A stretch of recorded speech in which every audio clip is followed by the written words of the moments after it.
Knots to know. When it comes to tarp installation, knowing a few basic knots will come in handy. You can check out a couple on our website. First up, we've got the Larks Head. So you can see here on our website, you go to instructions, knot tying, and then there are two types, Larks Head and bowline. We'll start with Larks Head. You'll see that the photos align with the captions to the right. And then next we've got the bowline. This one is a little bit more involved. There are 10 steps on this one, and I click through rather quickly here, but you're welcome to check out the website on your own and go step by step.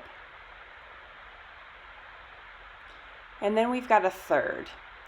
This is the Overhand Loop with Slipknot. It's not on our website, but we do have a tutorial. So here you've got the basic overhand loop.